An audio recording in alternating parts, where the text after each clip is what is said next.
Who is that, Eric with Texas? He's a very interesting evangelical intellectual who's become very powerful in the Christian, very conservative Christianity. He's a very smart guy. He invented a cartoon that your kids watched. What's it called? Nobody knows this? Oh my gosh. You don't hang out in evangelical circles. Yeah. No. Oh, no. And here, what was the question again? Yeah. Well, who is Eric with Texas? He's an intellectual that has begun to become kind of the intellectual for the Christian right. And he's, interestingly enough, he wrote a biography on Dietrich Bonhoeffer and other famous Christians through history. So he's a very, you may not know him, but there's a lot of people on the more conservative side that knows him. What was, he said, we are no longer just a Christian nation, but a nation of many other faiths as well. Oh. Did you hear that? You see, words matter. We're no longer just a Christian nation. And that, that's true. We're about 70% Christian, but we're not just a Christian nation. And that's what Obama said. Share a view that I've long understood. Yes. About Donald Trump. About Donald Trump. Yes. Is it inflammatory? I closely identified with the Confessing Church of Germany, and Dietrich Bonhoeffer in particular. Can you tell me who you are? What? What's your name and where? Friedemann, man of peace, is what my name is. Yeah. And it's been hard during the last 2 years to keep the faith about being a man of peace. Because I take this movement, the nationalist white supremacy movement, as a perversion of the gospel of Jesus Christ. Right. And I can back that up volumes. Right. Okay. So I don't want And my to. question to you Yes. tonight, Yes. Yes. before you leave, Yes. is how we can reduce the violence that is erupting in our nation. Yeah. And we've got to go to work, Yes. because we are at the point of division that runs into violence. Okay. Thank you. Thank you. Can I repeat what you That said? is a very well thought out position on my part. I understand. Okay. So what's fascinating here? Listen to me carefully. What's fascinating? Eric Metaxas, and I'm not asking Eric Metaxas, the guy that I pointed to, right? Wrote a book on Dietrich Bonhoeffer, lifting up exactly what you're talking about. He's on the side of Trump all the way. Just, okay, and don't erupt quite yet. I can shake my head no. Yeah, you sure can. I mean, I became a Christian because I read The Cost of Discipleship when I was in 8th grade. So I'm with you all the way. And I think, I basically would say amen to your comment. Isn't it interesting, though? An intellectual who's very well read and well spoken feels the opposite of you. How do you just? Okay, yeah. Well, anyway, as an academic, I'm trying to understand both sides of this strange debate we're in. Yeah. I love your comment. That cartoon was Veggie Tales. Oh yeah, Veggie Tales. That's it. That's what Eric Metaxas wrote. Veggie Tales. So anyway, Metaxas. So very, very good, you guys. I love strong opinions. God will not hold us guiltless if we vote for Clinton. So she's a woman. She's a Democrat. I don't think she even thinks she's a Christian. But she was probably the most pious of all the Democrats. She grew up in Chicago in a Methodist youth camp. Apparently very strong in her faith.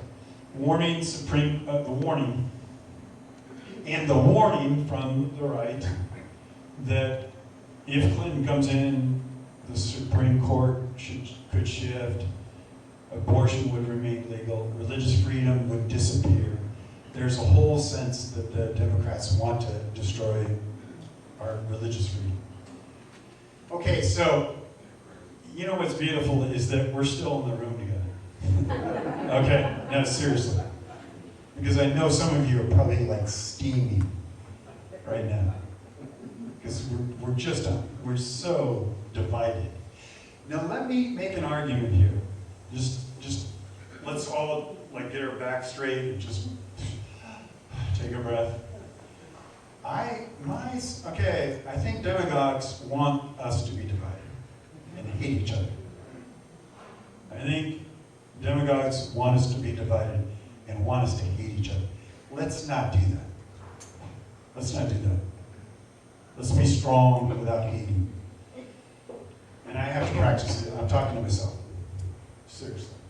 Okay, so Trump's Christian nationalist rhetoric also expresses a particular eschatology of America's future. That means kind of an end time idea that we're coming upon some sort of end time. Emphasizing how America was once a great nation, right? As if we're not a great nation today, right? Look around at each other. Think of how many people get to do things that in the past nobody got to do. Think of the women in the room. Think of the minorities within our midst who actually get to rise up, right? And I know not everything's rosy, I'm just trying to say it. At Haskell University, those young Native kids were smart as whips. They really were. It was incredibly impressive.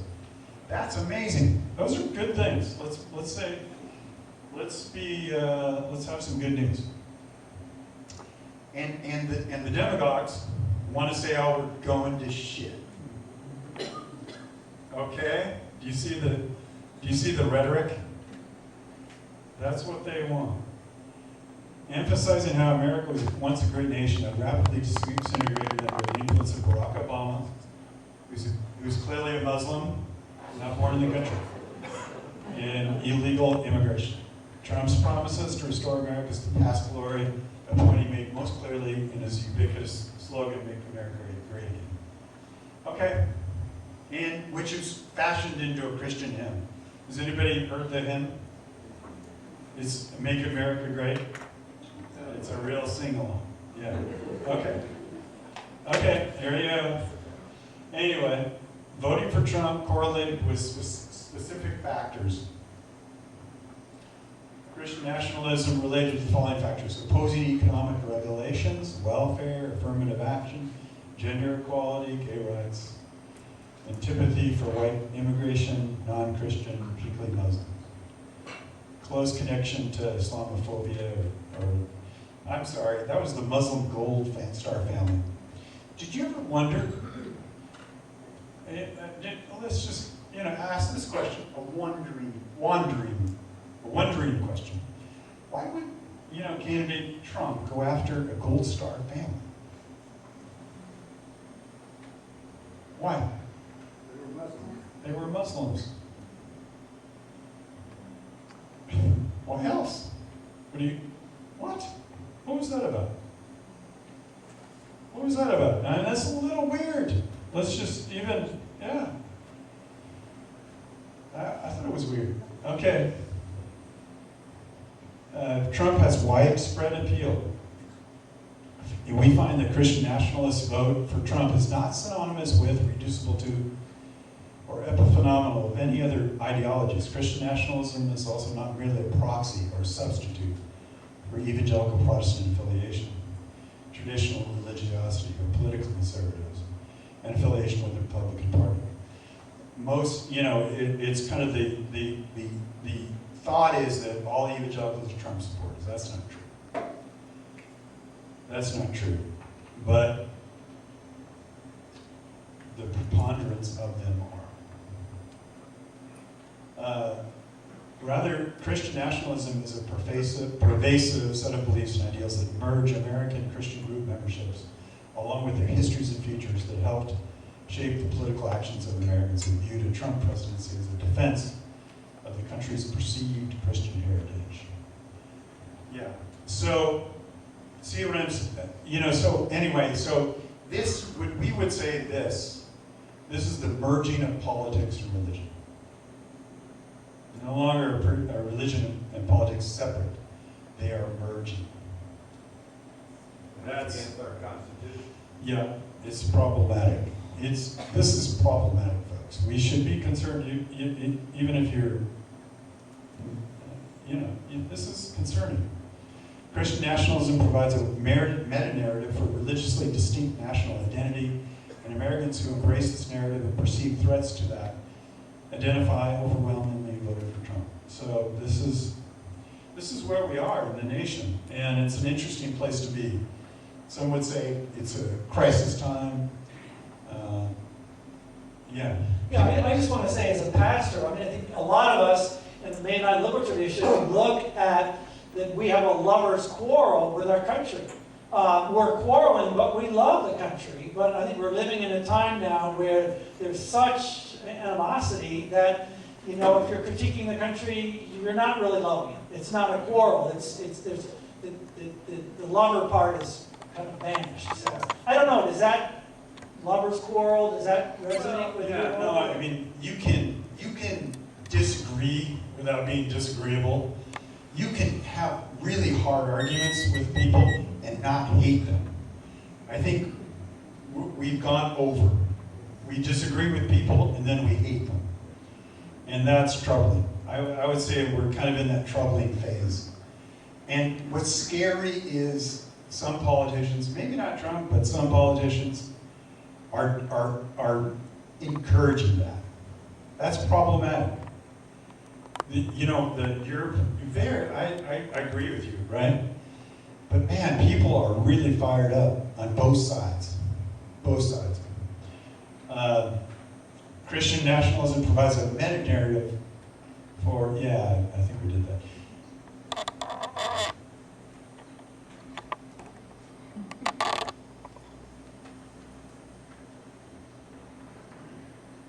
Yeah, I'm not sure. I'm going to skip that. Both before and since the election of Trump, researchers and pundits have hailed the end of white Christian America. Okay, there's a book that I just bought, The End of Christian America. Have you heard that? Oh my gosh, it's all over researchers. There's a lot of people saying white Christian America is ending, and there's a sense in which they're happy about it. Okay? Now, I don't feel this way, but that's a part of the other side that people more on the right, more on Trump's side would say, why are you celebrating? That's who we are as a country. So this is a tough question, isn't it? I mean, it's tough stuff. Despite these demographic trends, however, it is critical to acknowledge that the influence of Christian nationalism can outlive the decline of its progenitors. All right. Although the group of Americans most closely associated with America's perceived Christian heritage, white Protestants, might decline, Christian nationalism is not reducible or strictly defined by this particular demographic. Okay. Furthermore, Christian nationalism may be particularly influential in that it can be used to unite disparate groups within a common narrative, while also implicitly excluding groups that are cultural others. While white Christians might be declining demographically, one of the primary cultural creations will remain a powerful political force for years. Okay, so, yeah, let me sum this up and then you can argue with me. The concern of this article is that we've moved beyond the lover's quarrel, that we're now on different sides. And this can lead to deep stress, and I think it is.